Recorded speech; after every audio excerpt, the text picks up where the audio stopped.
one that's freshest in my mind is last season. And we had a relatively experienced group of folks that have worked together for a long, long time.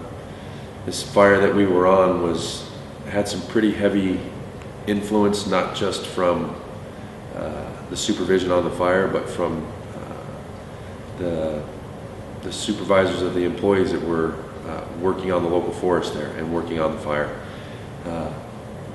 So we knew there was a lot of political pressures involved, and there was some pretty heavy value at risk. There was a major power company involved, and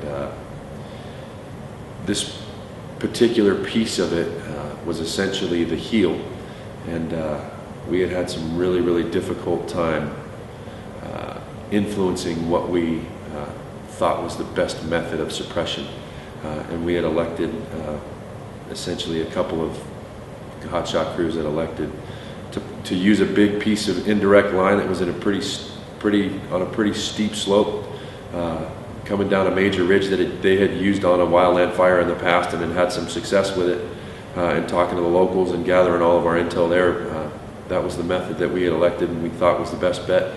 Gave us the most margin for success, gave us a little bit of extra time, and so we essentially asked for the kitchen sink. It was 5 hotshot crews, it was indirect line, it was 90, 95 degrees, and we put all the guys on it, and we essentially split it open, and we put a 30-foot cut on it.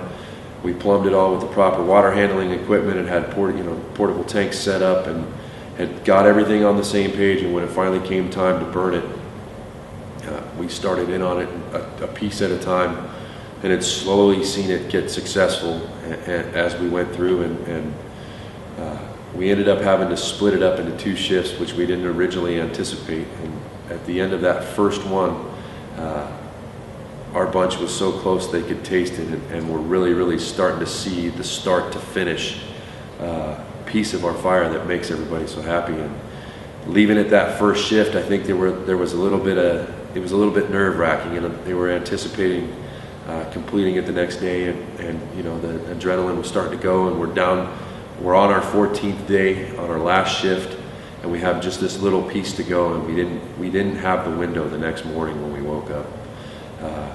And we sat until about 6 o'clock that night, wondering if we were going to get the window of opportunity to burn it. The winds had done something we hadn't anticipated, so the opportunity just wasn't right for us. Inversion was sitting over the top of it again. We couldn't get the air support we needed, and until about 6 o'clock that night, the guys you could kind of hear in their voices they were getting a little bummed out.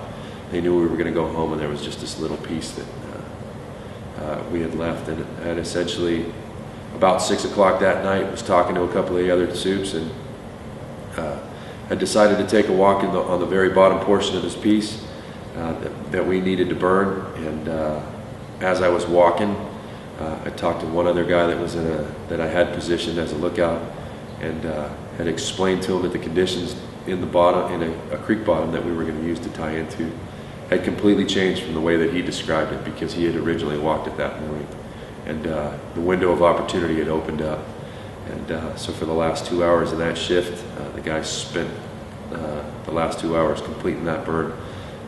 Had walked out right at the end of our shift about 8:30, 9 o'clock at night. It got to the point where I had to call back to camp to make sure they held the kitchen so that the guys could get fed on the last shift. And I could see smiles, I could see sweat, I could see smiles, I could see dirt, I could see black faces and black teeth, but big smiles, and that sense of accomplishment, that sense of completion. And we're going home on day 14, and we're leaving a mop-up show for the folks that are coming in behind us. So.